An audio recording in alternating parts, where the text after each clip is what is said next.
तो अभी जो हम बात कर रहे थे कि भाई पैनक्रियाज जो है कि नहीं, पैनक्रियाज हम कहाँ से देखते हैं? सिक्स्थ हाउस से देखते हैं कि नहीं देखते हैं? लेकिन पैनक्रियाज को प्रॉपरली वर्क करने के लिए जो चीजें चाहिए वो कौन देगा? फिफ्थ हाउस देगा। अगर ये दोनों प्रॉपर काम नहीं करेंगे तो क्या होगा? एट्थ हाउस क्रॉनिक डिजीजेस बना देगा, स्टमक कैंसर बना देगा कि नहीं बना देगा?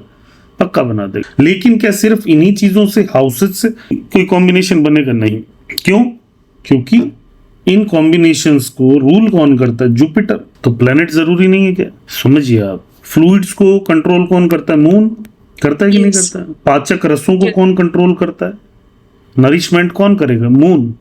आपके लीवर को, आपके पैनक्रियाज को, आपके मेटाबॉलिज्म सिस्टम को, आपके पित्त को, आपके शरीर में शुगर जिसको आप नॉर्मल भाषा में डायबिटीज इत्यादि कहते हो, उसको रेगुलेट कौन करेगा? जुपिटर करेगा। कौन करेगा? समझ गए मेरी बात? उसके अलावा मर्क्यूरी क्या करेगा फिर इस खेल में? सिक्स्थ हाउस तो मर्क्यूरी के पास है ना, तो ये क्या करेगा? तो ये करेगा डाइजेस्टिव प्रोसेस। क्या करेगा? Digestive process. और दूसरी चीज जो आपने कही वो क्या थी? वो थी स्प्लीन। स्प्लीन को हिंदी में क्या कहते हैं? तिल्ली। तिल्ली। ये तिल्ली कहाँ होती है? सर लीवर के फ्रंट ऊपर इसका की काम क्या होता है? बाइल क्रिएट करता है, डाइजेस्टिव जूस को स्टोर करता है लीवर। तो इसका हाउस कौन सा है? सिक्स्थ। ठीक है, समझ गए आप मेरी बात? लेकिन क्या सिर्फ सिक्स्थ हाउस? नहीं, इस चीज को रेगुलेट और प्रॉपर चलने के लिए एट्थ हाउस प्रोसेसिंग बहुत सही होनी चाहिए। यानी आपके मल मूत्र का जो त्याग आप करते हो वो सही होना चाहिए, है कि नहीं? और वो कब सही होगा? जब ये सिक्स्थ हाउस सही होगा, ये एट्थ हाउस इसको सही सपोर्ट करेगा। अगर ये नहीं होगा तो क्या होगा? ट्वेल्थ हाउस, ये ट्वेल्थ हाउस को क्या करेगा? डिस्टर्ब कर देगा। ट्वेल्थ हाउस क्या होता है? Hospitalisation, long term hospitalisation, bed पे पड़े रहना। 12वां भाव बेड का है ना, बेड पे पड़े रहना। ऐसी बीमारियां जो बेड पे पटक दे व्यक्ति को ले जाके। प्लेनेट कौन सा फिर से इन्वॉल्व हो गया? तो यहाँ पे मर्क्यूरी भी इन्वॉल्व होगा, यहाँ पे सैटर्न भी इन्वॉल्व होगा कि नहीं होगा? यस है, होगा ना? तो ये दोनों ही प्लेनेट इन्वॉल्व हो जाएंगे। राशियां, वर्गो राशि होगी कि नहीं होगी? यस, है ना? और वर्गो राशि क्यों? क्योंकि उसमें जो नक्षत्र हैं वो इन चीजों को रूल करते हैं, सन मून मार्स, है ना? मेन नक्षत्र कौन सा वर्गो राशि का? जो पूरा का पूरा वर्गो, सन मून मार्स, पूरा का पूरा जो है ओनली मून का नक्षत्र होता है वर्गो में, जिसके चारों चरण होता है। बाकी एक नक्षत्र के 3 होते हैं, एक के 2 होता है। लेकिन चारों किसके हैं? चारों मून वाले के। मून। हाँ? और मून को अभी मैंने क्या बताया था आपको? मून क्या करता है? अभी यहाँ लिखा, फ्लूइड बॉडी का वो फ्लूइड नरिशमेंट करता है, फ्लूइड्स को कंट्रोल करता है कि नहीं? यस सर, है ना? अब यहाँ पे हमने कौन कौन से प्लेनेट डिस्टर्ब हुए? हमारे सैटर्न, मर्क्यूरी। ये क्या करते हैं? ये दोनों इन चीजों को सही रखेंगे अगर ये सही हैं तो। अगर ये दोनों डिस्टर्ब हुए तो ये बीमारियां होंगी, होने के चांसेस बढ़ जाएंगे, है कि नहीं? या इन हाउसेस को डिस्टर्ब कर देंगे ये। समझ रहे हो मेरी बात? तो यहां पे ये जब डिस्टर्ब होंगे तो सबसे पहले क्या डिस्टर्ब होगा आपके शरीर में? ब्लड। ब्लड को कौन रूल करता है? मार्स। मार्स। दूसरा कौन डिस्टर्ब होगा? Moon.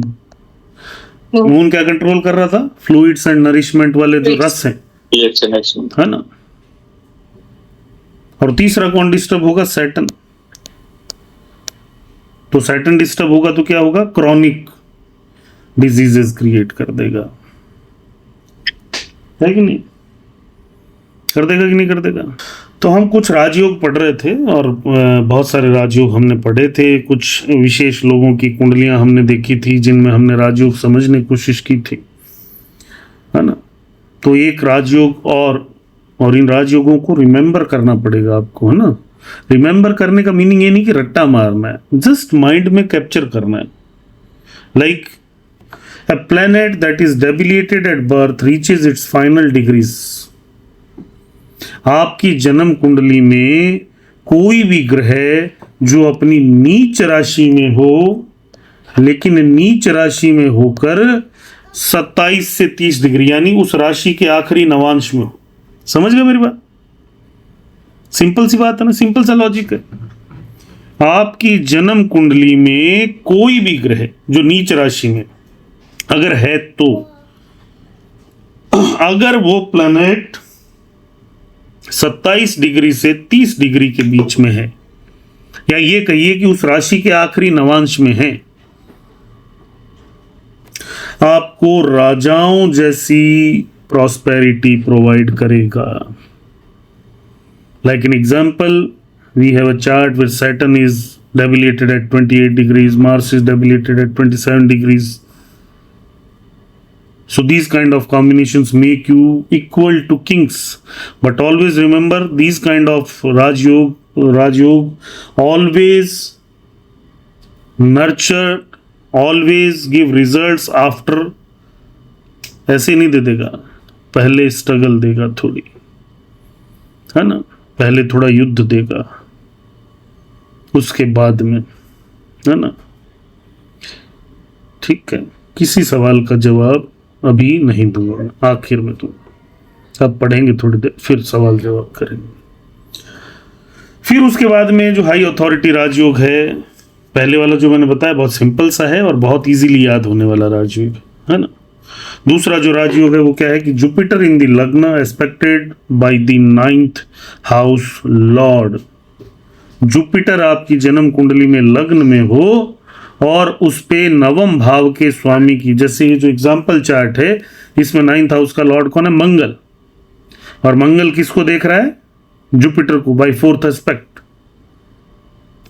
And Mercury is in kendra aspected by the 11th house lord. Mercury भी केंद्र में हो, कहीं भी हो सकता है 4, 7, 10 में। And it should be expected, किसके द्वारा एक्सपेक्टेड होना चाहिए? 11th हाउस लॉर्ड, भाग्य के स्वामी, ये लाभ भाव के स्वामी के द्वारा, लाभेश के द्वारा, आयेश के द्वारा। Like Saturn is sitting expecting the mercury, है ना। अभी अगले 1 घंटे कोई सवाल नहीं करेंगे, रिमेंबर माय वर्ड, है ना। ठीक है, तो this is also the biggest Rajyog and it can make a person equivalent to king, है ना, है ना। चलिए, the third combination, when you have Jupiter in the 1st house, Mercury in the केंद्र और त्रिकोण, और 9th हाउस का लॉर्ड इन्हें एस्पेक्ट कर ले, तो होना क्या चाहिए? जुपिटर लगन में होना चाहिए और मर्क्यूरी कहाँ होना चाहिए? चाहे तो 1, 5, 9 में हो, चाहे 4, 7, 10 में, है ना। अनिल जी आपका माइक बंद करना पड़ेगा, है ना। और इनको 9th हाउस का जो भी लॉर्ड है आपकी कुंडली में वो देख ले। जैसे इस कुंडली में 9th हाउस का लॉर्ड कौन है? तो खुद जुपिटर है, और ये किसको देख रहा है? मर्क्यूरी को देख रहा है। तो ये भी कंपेरेबल टू अ किंग, राजा की तरह, राजा के समान लोग होते हैं। उसके बाद में अगर शनि आपकी जन्म कुंडली में अपनी उच्च राशि में, मूल त्रिकोण राशि में, यानी कुंभ राशि में या फिर तुला राशि में हो, ध्यान से समझिएगा, शनि आपकी कुंडली में कुंभ राशि में या तुला राशि में हो, और या तो केंद्र में बैठा हो या त्रिकोण में बैठा हो, और 10th हाउस का लॉर्ड या तो इसको देख ले या इसके साथ बैठ जाए। क्या कर ले? 10th हाउस का लॉर्ड या तो इसको देख ले या इसके साथ बैठ जाए।